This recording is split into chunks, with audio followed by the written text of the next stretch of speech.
did everything right. Why aren't I having any sales? Oh, when my partner and I opened up an e-commerce store, we would ask ourselves this all the time. We thought we did everything right. We built the website, designed a logo, uploaded content on social media, and yet it took months before we saw our first sale. This isn't something uncommon. After building a business, many people think once it's launched, the sales will come rolling in, but it's not like that. Building a business is one thing, and running it is completely different. You want your business to make sales. We want your business to make sales. But how do you get that first sale? That's what we're going to talk about in this video.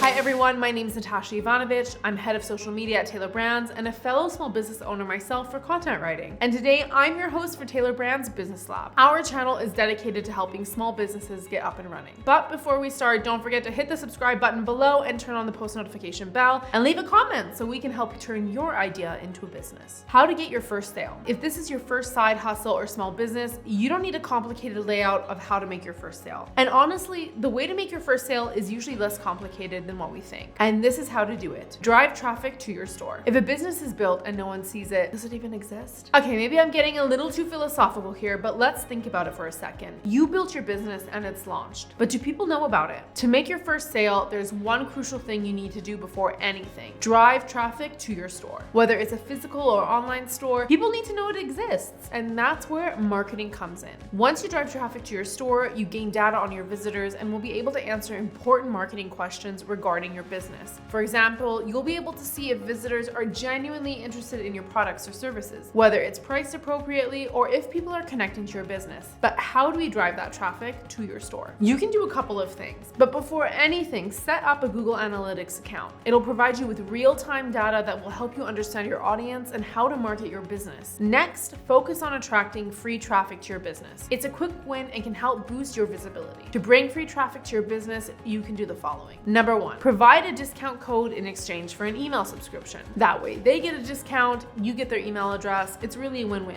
So with their emails, you can send them new promotions, products, and discounts. Number two, market your business to your friends and family. You have a personal network of your own, and who knows, maybe a friend, colleague, or family member is actually interested in your product or service, or know someone who is. Number three, add your business to your social media profiles. You probably have a Facebook, TikTok, or Instagram account. Include your business information on these social media pages. For example, on Instagram, you can add it to your bio. Number four, start networking. There are tons of online communities that can help you bring the right eyes to your business. Join Facebook groups, go on LinkedIn, Reddit, and Quora. This will help you network your business. Number five, add a blog. Having a blog on your website is not going to lead to overnight success, but it is a great long-term strategy to help you bring in traffic. You get to shape your brand perception, build trust, and create value for your customers. Invest in ads. You know the saying, you need to spend money to make money. You don't have to throw hundreds of dollars on ads. Just spending $10 can help you understand more about your audience and gain sales. Decide where you'll create an ad based on where your audience spends their time. For example, your audience may spend more time on Instagram than on Facebook. So that's where you'd create an ad. We have a link in the description below to help you find out which social media platform is the best to promote your business. Aside from social media, you can also use Google Ads to reach out to your audience. Google Ads lets you do keyword research, but a heads up, Google Ads can be a little overwhelming to use because of its complex interface. So if you're not used to it, put that aside for now. Collaborate towards your first sale. There are tons of bloggers, influencers, and businesses out there that are looking for others to collaborate with. Of course, the collaboration needs to be mutually beneficial, so you can offer a product or service for free in exchange for a shout out or review. What's important is that you collaborate with businesses, influencers, or bloggers that relate to what your business sells. For example, if you're selling yoga clothes, connect with fitness and well-being influencers and bloggers. Review the data and adjust. You may be doing everything from this video, but it doesn't mean that everything I just spoke about is going to work for your business. There's no one-size-fits-all approach. Each business is unique. For example, perhaps Google Ads will bring in more traffic than collaborations with influencers. However, you don't know that until you look at the data on your Google Analytics account. Once you do, you can see where your traffic is coming from, make adjustments where necessary, and improve your sales. And that's it for today, guys. Thank you for joining me, and I really hope you enjoyed the video. If you have any questions or comments about starting your business, let us know in the comment section below. Thanks, guys.